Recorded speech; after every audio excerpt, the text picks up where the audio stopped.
Hiya, grade 9. For week 8, we will talk about the different communicative styles, or in other words, the different styles of communication. Before we talk about the different communicative styles, let's review our previous lesson on conditionals used in arguments. So please try to recall first what an argument is. So, like what we have discussed in our previous lesson, an argument is a claim backed by evidence. So, the operative words in the definition are the words claim and evidence. If you only have a claim, but you do not have an evidence, then probably you can say that you have a weak argument or a no argument at all. So, dapat ang imong opinion may ara sang evidence for it to be called a valid argument. Okay, second, how do you use conditionals in arguments? So remember also the concept that we shared last time. I said one of the most useful way or one of the most effective way in arguing is using conditionals. So you can use either the zero conditional, the first conditional, the second conditional, or the third conditional, but you have to make sure that the kind of conditional nga usaron nimo really coincides with the meaning that you would like to convey in your argument. So amo na siya ang kung paano naton ginausar ang argument, ang conditional rather sa argument. Dapat kabaluta exactly sa aton ginamin, and we also have to choose the correct conditional to use to properly convey what we really mean in our argument. We have two lesson objectives for our topic for the week, and these are: 1. Determine the vocabulary or jargons expected of a communicative style, either frozen, intimate, formal, casual, or consultative. So from that objective alone, you can already conclude that we have 5 kinds of communicative style, and they have been enumerated inside the parentheses. And the second objective is employ appropriate communicative styles for various situations. Of course, we are inserted in various situations almost every day, and these various situations require a particular communicative style to be used. And we will find out later kung ano nga communicative style ang nagakadapat sa kada sitwasyon. Because you will know the difference among the 5 likewise. First off, let's give our focus on frozen communicative style. So, ang frozen communicative style is one communicative style among the 5 nga pwede naton mausar. So, lantawon naton ang mga bullets sa dalom kung ano nga mga sitwasyon pwede naton matawag nga ang communicative style nga ginaintrahan naton or ginausar naton is frozen. One is it's usually used in very formal settings. Okay? So, ang frozen nga communicative style is again used in very formal settings. Ikaduha, it is the most formal communicative style for a respectful situation. Okay? So, sa ilang nga lima, ang pinaka-stringent or pinaka-strict nga classes ng communicative style is ang frozen because it's the most formal. Okay, number 3, frozen communicative style does not require any feedback from the audience. So, it's more of a one-way nga communicative style because it's usually spoken, pero it does not, like what I've said, it does not really require any response from the audience. Ginahambal mo lang siya, pero hindi mo siya, wala ka may ma-expect nga sabat halin sa audience. Kung makita nyo later ang mga examples, you will know what I am trying to say here. Okay? Just remember, a frozen communicative style does not require any feedback, any answer, or any response from the audience. What else? It usually uses very long sentences with good grammar and vocabulary. Why? Because most of the time, it is already memorized. Kumbaga, scripted na siya ang frozen communicative style. And the last one is that the use of language is fixed and relatively static. In connection to what I said, nga scripted ang frozen communicative style, uh, that's why it's also said nga the use of language is usually fixed and relatively static. Maghambal static, it means it is unchanging. Wala siya nagabago-bago unless kung bag-ohon. Okay? So to get what I mean, lantawon naton ang mga examples sang ginatawag nga frozen communicative style. Alright. So now kung lantawon naton ang examples, diri naton mabalaan kung nga hambal ko kagina wala siya nagabago-bago. Okay? So ano ang mga examples ng frozen communicative style? Number 1, pledges. Okay?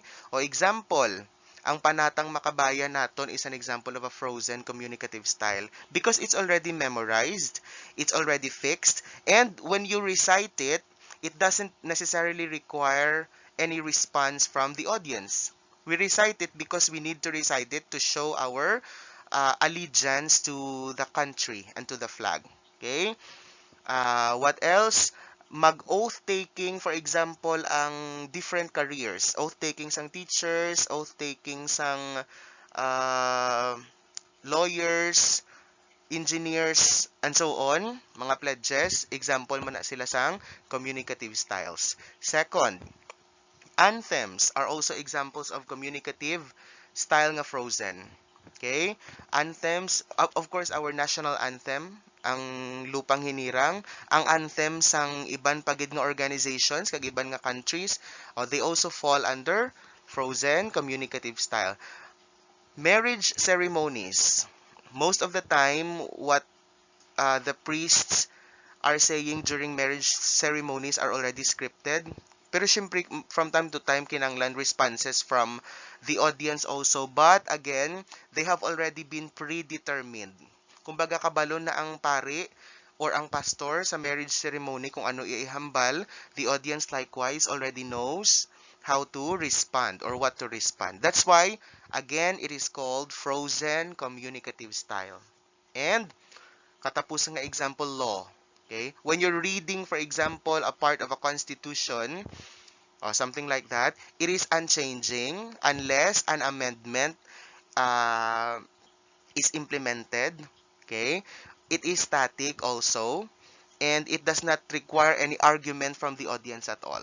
So, the provisions of the law are examples also of frozen communicative style. Our second communicative style is intimate communicative style. This one is for very close relationships, like for couples, family, and best friends. The kind of talks you have with the people close to you, o usually pwede ta na ma-label as intimate nga communicative style. It is also used for self-addressed questions or self-talk. Okay, when you are talking to yourself, for example, silently or orally, di ba sometimes when you're alone, you are having your own thoughts and then the thoughts are free flowing. Your tendency sometimes is to self-talk. Okay? So when you are talking to yourself, there are no restraints. Wala ka may gina-consider nga limits sa klase sang words, sa klase sang vocabularies nga ginausar nimo. That's why the communicative style is intimate. Kay that is one characteristic sang intimate nga communicative style. When you are free to talk about what you feel, about what you think, so intimate na siya nga klase sang communicative style, especially when you don't feel nga may pugong ka and you are feel free to say whatever you want to say. Again, intimate na siya. Okay? Sige, ikatatlo, it is used in conversations between or among people who are very close and know each other quite well because they have the maximum of shared background information. Okay? So that is what we call an intimate communicative style. So here are several examples of intimate communicative style. Like what I said, when couples talk, usually what they do is they share an intimate communicative style. When family members talk to each other also. Uh, a very particular example, very close friends sharing secrets. That is also an intimate communicative style. And what I have already mentioned, when you are addressing questions to yourself or self-talk, what you do is also an example of intimate communicative style. Third kind is the one which we call formal communicative style. So this includes straightforward speeches. The speaker avoids using slang terminologies, the ones nga ginausar naton when we talk to our barkadas and friends, mga slangs and expressions. So wala ni ginausar sang speaker when he's doing formal communicative style. Its complex sentence and noun phrases are well structured, logically sequenced, and strongly coherent. It means it's more of a planned communication. That's why the sentences are very much well thought of, ginpaminsaran. The words used are highly formal. That's why it's called formal communicative styles. And again, it doesn't use slang terminologies. Okay? So ano naman niya ang mga examples sang aton formal nga communicative style? So several examples sang formal communicative style rather is when an announcement, for example, is made. Okay? When Pag-asa announces something relative to an upcoming typhoon, that is formal communicative style because it has certain objectives, it has certain important objectives. In this case of Pag-asa announcing typhoons is to save as many lives as possible. What else? When a school's organization, for example, writes a written announcement, that is also an example of a formal communicative style. Okay, second example there you have, that you have is SONA, otherwise known as the State of the Nation Address, or done by the President. Or that is a very formal occasion also. The President has to address the public. He has to talk about the achievements obtained by the government so far, the plans of the government, the plans that his presidency has for the country. So SONA is tagged as a formal event, thereby it needs a formal communicative style. Okay, in programs, you can also sometimes listen to welcome addresses or opening remarks. Idalunta na lang ang closing remarks. They are also examples of formal communicative style.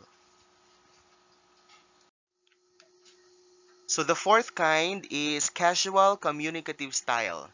This one is an informal communication between groups and peers. And it is used in conversations between friends and insiders who have something to share and have shared background information but don't have close relations. So if you can see, the definition is almost similar to intimate. What is the difference? Casual is used for acquaintances, the kind of communication that you have with people who you think are friends, but not really really close. Okay? Kumbaga, ang intimate nga klase ng communication is you're not withholding anything.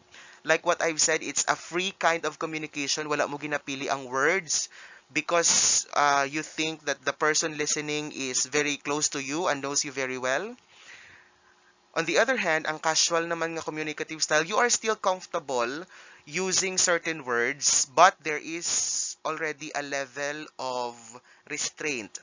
Okay, may ginapunggan ka nga mga words or at the same time, ginapaminsar mo pa dyanay ang mga words nga pwede mo usaron because kabalo ka nga friends ka mo sang imo ginaistorya, but you're not necessarily close with one another. So, kumbaga, ang intimate is for very, very close friends. Ang casual is for friends lang. Okay? So, what you have there are examples of communicative experiences where you use the casual type. When you're doing phone calls, for example, Usually, what you have is a casual conversation. What else? For everyday conversations with friends. But take note again for the kinds of friends that you think you only have shared a certain amount of experience, not enough to be called a really, really close friend. Because if you do share many experiences together, what you usually use is an intimate kind of communicative style. And the last one, when you're chatting with somebody, nga again, you're not close with, then you use the casual communicative style.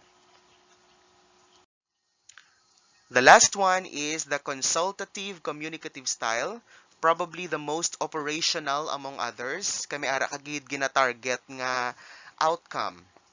So this one is used in semi-formal communications. So not really formal, but at the same time there is still a certain level of formality. Sentences tend to be shorter and spontaneous. Spontaneous means wala mo man siya ginapaminsaran. It just comes freely. And the speaker does not usually plan what he or she wants to say, but again, there is still a certain level of formality. Also, you have a specific target or a specific outcome that you would like to achieve by the end of the conversation. Examples of consultative communication style. So here they are. Example, regular classroom discussions or between teachers and students. Normally, what we have is the consultative communicative style. A doctor-patient encounter also can be labeled as a consultative communicative style because there is spontaneity and there is a certain target that is being viewed at the end of the conversation. So that is the end of our discussion. So just to recap, what are the 5 kinds of communicative styles again? So we discussed about frozen, intimate, casual, consultative, and formal. You can now apply what you have learned on the 5 communicative styles by doing the following activities rather. Let's try A, B, C, D, and E on pages 6 to 8. What I can do on pages 8 and 9. Assessment 1 on page 10 and Assessment 2 on pages 11 and 14. Hopefully we have achieved our objectives for the day and I will see you again next session.